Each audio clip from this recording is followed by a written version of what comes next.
El confeti ya estaba en cajas, apilado a un costado, como si la noche solo necesitara permiso para estallar. Los fotógrafos se acomodaban cerca del aro, listos para capturar el abrazo definitivo.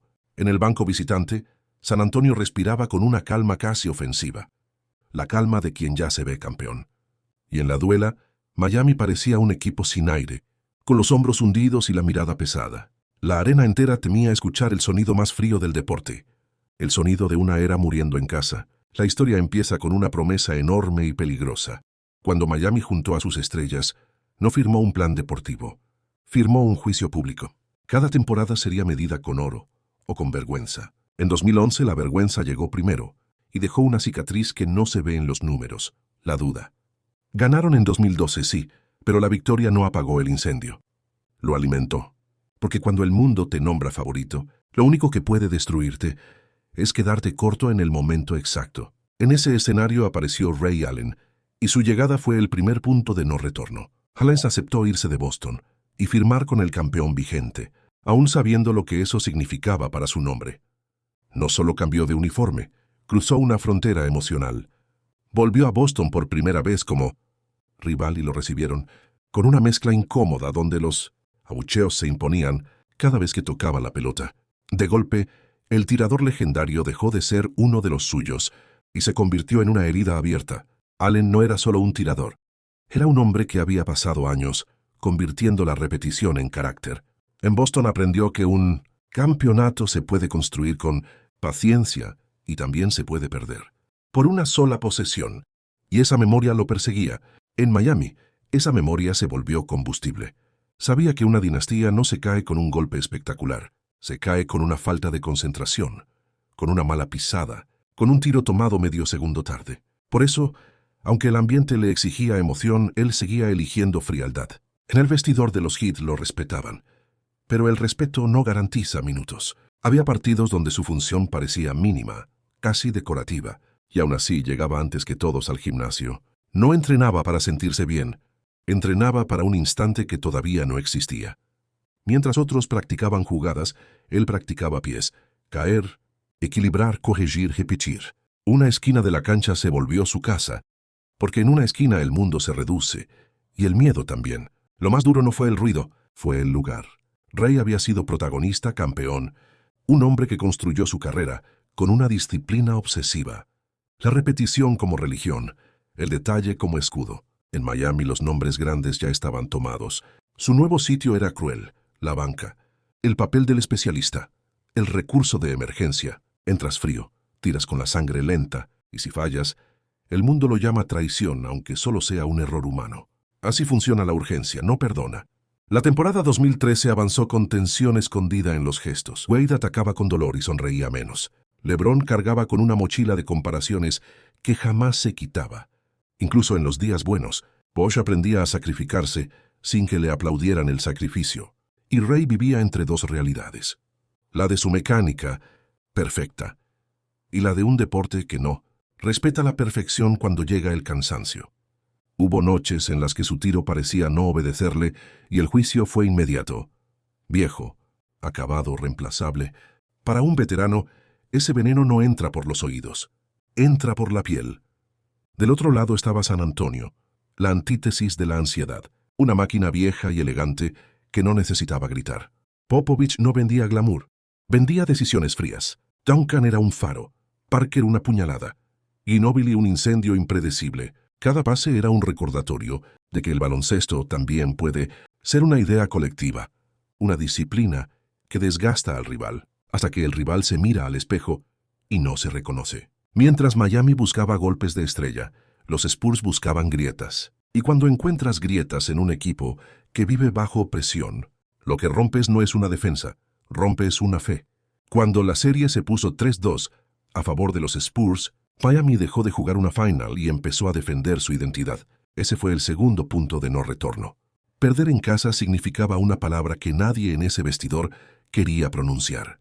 Fracaso. Significaba que el proyecto más ruidoso de la liga podía quedarse con un solo anillo en 3 años y que todo lo demás serían explicaciones. El sexto juego se convirtió en un tribunal. Cada posesión sonaba a ultimátum.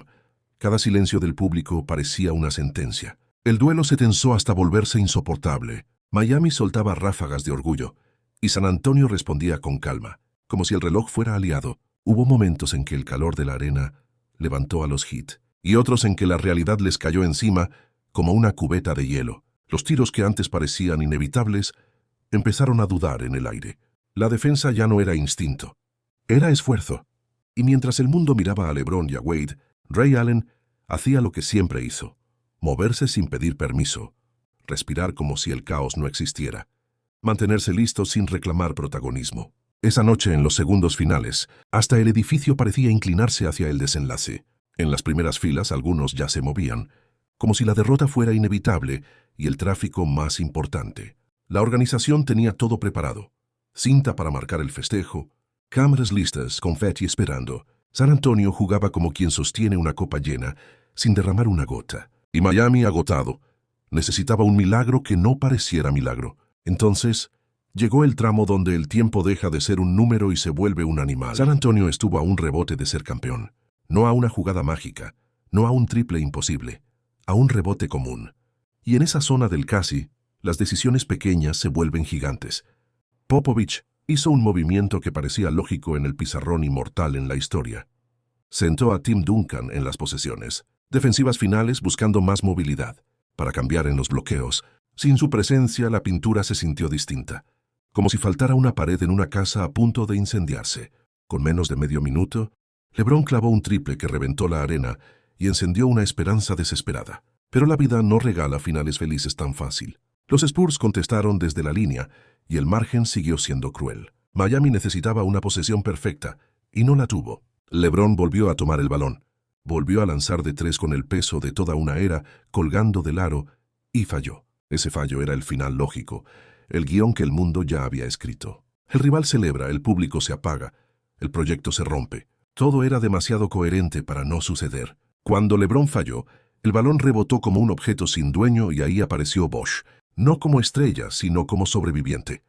Ese rebote no fue suerte, fue lectura, fue hambre, fue entender que el campeonato se estaba decidiendo en un choque de codos, y el pase tampoco fue improvisación. Bosh no buscó a cualquiera, buscó al hombre que no tiembla. En una fracción de segundo, eligió la esquina porque sabía que ahí vive el espacio, y porque sabía que Ray Allen había vivido toda su temporada esperando exactamente eso. Y durante una fracción de segundo, esa historia ya estaba ocurriendo, hasta que Chris Bosh saltó contra dos cuerpos de San Antonio y arrancó el rebote, ofensivo como si le estuviera arrancando el corazón a la derrota. No pensó en asegurar la pelota, pensó en salvar. Giró y buscó al tirador. La pelota encontró a Ray Allen, que ya retrocedía hacia la esquina derecha. Ahí se plantó el tercer punto de no retorno. Allen pudo haber lanzado desde donde recibió, con prisa, con el cuerpo torcido, con la desesperación apretándole la garganta. En cambio, dio dos pasos hacia atrás, ajustó el torso, colocó los pies con precisión milimétrica y convirtió el pánico en rutina. En esa decisión, el juego dejó de pertenecerle a las estrellas y pasó a pertenecerle a la preparación. El tiro no fue un arco, fue un veredicto. La pelota giró con una calma insoportable y cayó limpia cuando el reloj apenas respiraba. Un triple de esquina, con 5.2 segundos por jugar, para empatar el partido y negar el entierro. En la arena, el grito fue tan fuerte que pareció romper el techo. Y de inmediato llegó el silencio más extraño.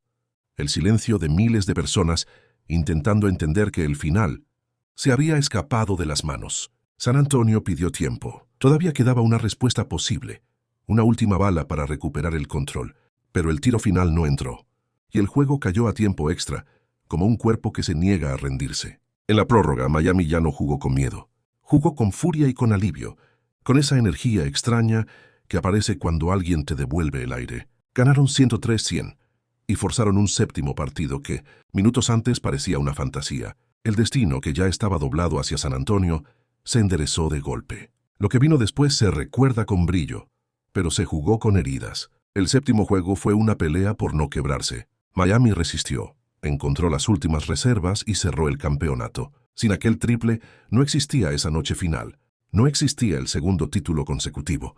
No existía la protección del legado. Del otro lado quedó la verdad más cruel. Los Spurs estuvieron a un rebote de ser campeones y no lo fueron. Y en el deporte, esa clase de dolor no se evapora. Se queda guardado, esperando el día en que regrese convertido en hambre, en disciplina, en venganza silenciosa.